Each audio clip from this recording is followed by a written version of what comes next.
सन 1972 India चीन border पर तनाव की खबरें लगातार समाचार पत्रों में दिखाई दे रही थी।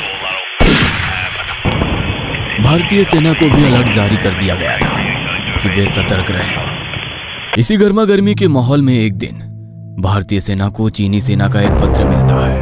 हम चाहते हैं कि दोनों देशों के बीच शांति और अमन कायम रहे। इसके लिए आप भी बॉर्डर के लिए बनाए गए नियमों का पालन करें, वरना परिणाम भुगतने के लिए तैयार रहे। हमें इस बात की पूरी जानकारी है कि आधी रात के बाद आपकी सेना का एक जवान घोड़े पर सवार होकर हमारी चीन बॉर्डर के रेस्ट्रिक्टेड एरिया में आकर गश्त लगा रहा है। ऐसा करना नियमों के खिलाफ है। आप अपनी गतिविधियां सीमित रखें। चीनी सेना का धमकी भरा पत्र पढ़कर भारतीय सेना के कमांडर के माथे पर पसीने की बूंदें दिखाई पड़ने लगी थी। चीनी सेना ने शिकायती पत्र भेजा है। उनका कहना है कि हमारी सेना का एक जवान आधी रात के बाद उनके बॉर्डर के पास जाकर गश्त लगा रहा है। पता करो ये कौन सा सिपाही है। हमने तो इस तरह का कोई आदेश नहीं दिया, और वैसे भी हम किसी सिपाही को इतने संवेदनशील जगह पर अकेला क्यों भेजेंगे। कमांडर की बात सुनकर भारतीय सेना एक बार फिर से एक्शन मोड में आ जाती है और उसी रात से बॉर्डर के पास सख्ती और भी बढ़ा दी जाती है। आधी रात बीत गई थी। धीरे धीरे घड़ी के कांटे 2 बजने का संकेत दे रहे थे। चारों ओर बर्फ से ढके पहाड़ थे और बर्फीली हवाएं चल रही थी। बॉर्डर के पास तैनात 2 सिपाही मुस्तैदी से चीन बॉर्डर की ओर जाने वाले रास्ते पर नजर बनाए हुए थे। अचानक ही उन्हें घोड़े के पैरों की आवाज सुनाई देती है। तुमने सुना? ऐसा लग रहा है जैसे कोई घोड़े पर सवार होकर इधर ही आ रहा है। इसका मतलब अभी तक जो कुछ भी सुना था वो सच था। वाकई सेना का कोई सिपाही बॉर्डर पर जाकर गश्त करता है। दोनों सिपाही हैरानी से एक दूसरे की ओर देख रहे थे कि तभी सामने से एक सिपाही सफेद घोड़े पर सवार होकर उनकी ही तरफ बढ़ने लगता है। सिर पर पगड़ी पहने उस सिपाही की आंखों में कोई हलचल नहीं थी, ना ही सामने खड़े सिपाहियों को देखकर उनके कदम ठिठके, ना चेहरे पर कोई भाव आए। बस अपनी गति से वो आगे बढ़ता रहा। और इससे पहले कि ड्यूटी पर तैनात दोनों सिपाही कुछ भी समझ पाते, घोड़े पर सवार सिपाही हवा की तरह उनके शरीर से आर पार निकल गया। दोनों सिपाहियों के चेहरे डर से सफेद पड़ गए थे। उन्हें समझ ही नहीं आ रहा था कि अभी अभी जो उन्होंने देखा वह सच था या उनका वहम। ये क्या था? ये तो संभव ही नहीं है। और ये जो सिपाही अभी अभी घोड़े पर सवार होकर गया, ये तो यहाँ पर पोस्टेड ही नहीं है। आज से पहले तो मैंने इसे कभी देखा ही नहीं। ये सब मैं क्या देख रहा हूँ? अब मुझे अपने दिमाग पर ही शक होने लगा है। तूने भी वही देखा जो मैंने देखा? इसका मतलब वो अभी अभी सचमुच यहाँ से गया है। क्या रिपोर्ट करेंगे कमांडर को कि बॉर्डर पर जो सिपाही ड्यूटी दे रहा है वो सिपाही नहीं बल्कि हवा है? मेरे तो सोचकर भी रोंगटे खड़े हो रहे हैं। आज तक भूत प्रेत की कहानी तो बहुत सुनी थी, लेकिन ये नहीं पता था कि एक रोज अपनी आंखों से भूत देखने को मिलेगा। उस घोड़े पर सवार सैनिक को देखकर दोनों सिपाहियों की डर से घिघी बंध गई थी, लेकिन उस घोड़सवार ने दोनों सिपाहियों को कोई भी नुकसान नहीं पहुंचाया। किसी तरह बॉर्डर के पास अपनी रात की ड्यूटी पूरी करने के बाद दोनों सिपाही सवेरे अपने ऑफिसर को रिपोर्ट करने जाते हैं। चीन की तरफ से जो चिट्ठी आई है वो खबर एकदम सही है सर। चीन बॉर्डर पर हिंदुस्तान का एक सिपाही घोड़े पर सवार होकर रात के 2 बजे गश्त देने गया था। लेकिन ये जानकर आपको हैरानी होगी कि वो सिपाही जिंदा नहीं है बल्कि एक भूत है। क्या बात कर रहे हो? कोई मजाक चल रहा है क्या यहाँ पर? नहीं सर, हम दोनों ने अपनी आंखों से देखा। घोड़ा लेकर वो हमारे शरीर के आर पार निकल गया। वो इंसान नहीं है सर। उसके सिर पर पगड़ी थी और उसने इंडियन आर्मी की यूनिफॉर्म भी पहनी हुई थी। सिपाहियों के मुंह से ये बात सुनने के बाद ऑफिसर के चेहरे के भाव बदलने लगते हैं। अच्छा ठीक है, तुम दोनों जाओ, मैं देखता हूं। तभी ऑफिसर रणविजय नाम के एक दूसरे सिपाही को बुलवाता है। कुछ देर बाद रणविजय ऑफिसर के कैबिन में आता है। जय हिंद सर, आपने मुझे बुलवाया? हाँ रणविजय, एक बात सच सच बताओ, पिछले शनिवार की रात क्या हुआ था तुम्हारे साथ? क्या साहब, मैं बताऊंगा तो फिर आप नाराज होंगे। नहीं नहीं, तुम बताओ, मैं वाकई जानना चाहता हूँ। मैं रात के समय अपनी ड्यूटी कर रहा था साहब। ठंड बहुत ज्यादा थी। कड़कड़ाती ठंड में मेरी हालत खराब हो रही थी कि तभी मेरे साथ वाले सिपाही ने थोड़ी सी आग जलाई।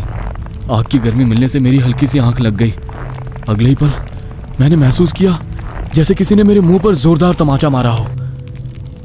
तमाचा इतना जोरदार था साहब कि एक झटके से मेरी नींद टूटी और मैं हड़बड़ाकर खड़ा हो गया। देखा तो सामने इंडियन आर्मी की यूनिफॉर्म में एक जवान खड़ा था। सर पर पगड़ी थी और चेहरा बिल्कुल गंभीर। गुस्से में मुझसे कहने लगा कि देश की सुरक्षा तुम्हारे हाथों में है और तुम यहाँ सो रहे हो। उसकी आवाज में इतना गुस्सा था कि मैं अंदर तक कांप गया और तुरंत अपनी ड्यूटी पर मुस्तैदी से लग गया। अच्छा ठीक है, तुम जाओ, डिसमिस। सिपाही अपनी आप बीती बताकर जा चुका था, लेकिन अब ऑफिसर सबरवाल दोनों घटनाओं के तार आपस में जोड़ने का प्रयास कर रहे थे। हो ना हो इस घटना का संबंध हरभजन सिंह के साथ ही है। इसका मतलब वो आज भी हमारे साथ है। हरभजन सिंह एक सिपाही थे जो साल 1968 में चीन बॉर्डर पर तैनात थे। भारतीय सेवा ज्वाइन किए हुए अभी उन्हें 2 वर्ष ही बीते थे कि एक रात सर्द मौसम और बर्फीली हवाओं के बीच अचानक तेज बर्फबारी होने लगती है। वह देखते हैं कि कुछ सैलानी पहाड़ों में फंसे हुए हैं। सैलानियों की मदद करने के दौरान वह एक तेज बहते नाले की चपेट में आ जाते हैं। नाले के बहाव में वो खुद को संभाल नहीं पाते और उसके साथ ही बह जाते हैं।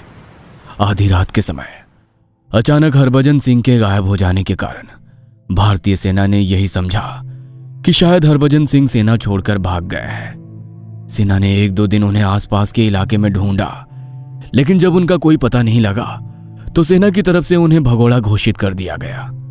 भगोड़ा घोषित करने के 3 दिन बाद ही एक रात अचानक ही उनके दोस्त को आधी रात में सपना आया।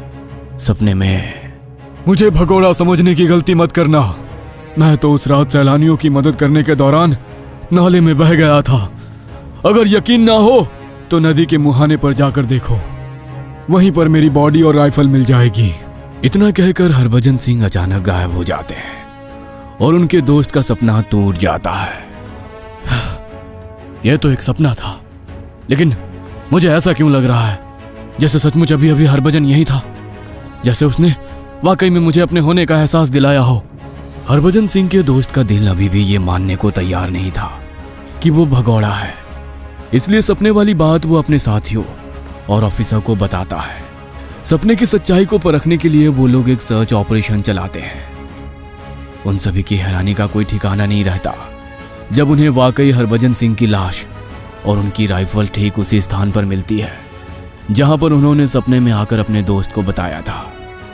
हरभजन सिंह के ऊपर लगा भगोड़ों का बदनुमा दाग अब धुल चुका था, बल्कि सेना में अब सभी उन्हें सम्मान की दृष्टि से देखने लगे थे। इसका मतलब हरभजन सिंह अभी भी अपनी ड्यूटी पर है और वही रात के समय बॉर्डर पर जाकर अपनी ड्यूटी देता है। सारी बातों के तार आपस में जुड़ते हुए नजर आ रहे थे, लेकिन फिर भी ऑफिसर सभरवाल के लिए इस बात पर यकीन करना बहुत कठिन था कि एक सैनिक जो कई साल पहले मर चुका है वो आज भी बॉर्डर पर अपनी ड्यूटी दे रहा है और अपने साथ साथ बाकी जवानों को भी ईमानदारी से ड्यूटी करने के लिए प्रेरित कर रहा है। बॉर्डर पर तनाव की खबरों के बीच एक दिन ऑफिसर सभरवाल रात के करीब 11 बजे अपने कमरे में सो रहे थे। अपने सैनिक बॉर्डर के उत्तर की ओर चेक पोस्ट पर बढ़ा दो। चीनी सेना 1-2 दिन में उस चेक पोस्ट को कंट्रोल करने के लिए हमला करेगी। उनके साथ 30 सिपाही होंगे। हमारी सेना के अभी वहां पर 5 जवान हैं। चीनी सेना भारी पड़ सकती है, समय रहते जवान भेज देना। इतना कहकर हरभजन सिंह अचानक से गायब हो जाते हैं और ऑफिसर सभरवाल की नींद भी टूट जाती है। क्या वाकई ये कोई मैसेज था या मैं हरभजन सिंह के बारे में ज्यादा सोच रहा हूँ इसलिए मुझे ये सपना आया। पूरा दिन ऑफिसर सभरवाल अपने सपने को लेकर बेचैन रहे। आज तक हरभजन सिंह के बारे में जितनी भी बातें सुनी हैं वो सब सच ही साबित हुई है।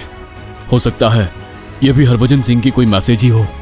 ऐसे तनावपूर्ण माहौल में ऑफिसर सभरवाल कोई भी रिस्क नहीं लेना चाहते थे, इसीलिए वो 40 सैनिकों की एक टुकड़ी तुरंत अपनी चेक पोस्ट पर रवाना कर देते हैं। उसी रात 12:30 बजे उन्हें चेक पोस्ट से एक संदेश प्राप्त होता है। चीनी सेना एक टुकड़ी के साथ हमारी ओर बढ़ रही है सर, क्या ऑर्डर है? सैनिक की दूसरी ओर से आई आवाज सुनकर एक पल के लिए ऑफिसर सभरवाल बिल्कुल सन्न रह गए थे। उनका शरीर मानो सुन्न सा हो गया था। आप सभी लोग पोजीशन लो, मगर अपनी तरफ से पहले फायरिंग मत करना। हो सकता है आप लोगों को पोजीशन में देखकर चीनी सिपाही लौट जाए। अगर वो लौटना चाहे तो जाने देना, हम अभी युद्ध शुरू नहीं करना चाहते। चीनी सेना ने जब पहले से भारतीय सैनिकों को चेक पोस्ट पर तैनात देखा तो वो उल्टे पांव वहां से वापस लौट गए। इस घटना के बाद ये साबित हो गया कि Harbhajan Singh Indo China border छोड़कर कभी गए ही नहीं। उनका शरीर चाहे खत्म हो गया हो, लेकिन आत्मा आज भी वही है। उन्होंने अनेकों बार बॉर्डर पर अपने साथियों की मदद की है, वो आज भी एक अदृश्य शक्ति बनकर बॉर्डर पर तैनात सैनिकों की रक्षा और सहायता करते हैं। भारतीय सैनिकों के मन में उनके लिए इतना श्रद्धा और विश्वास है कि उनके नाम से गैंगटॉक में एक मंदिर भी बनाया गया है।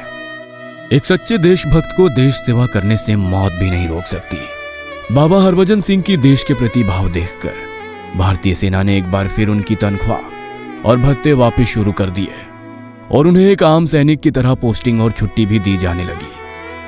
40 साल तक देश की सेवा के दौरान 2 महीने की छुट्टी के लिए 2 सिपाही उनका सामान उनके घर तक छोड़कर आते थे और 2 महीने बाद वो लौट कर आते थे। वैसे तो कहते हैं कि अब बाबा को आर्मी से ऑफिशियल रिटायरमेंट दे दिया गया है, लेकिन जिस सैनिक को अपनी ड्यूटी करने से मौत नहीं रोक सकी, रिटायरमेंट क्या रोक पाएगा? कोई नहीं जानता कब वो बॉर्डर पर घोड़े पर सवार होकर गश्त करते दिखाई दे जाए।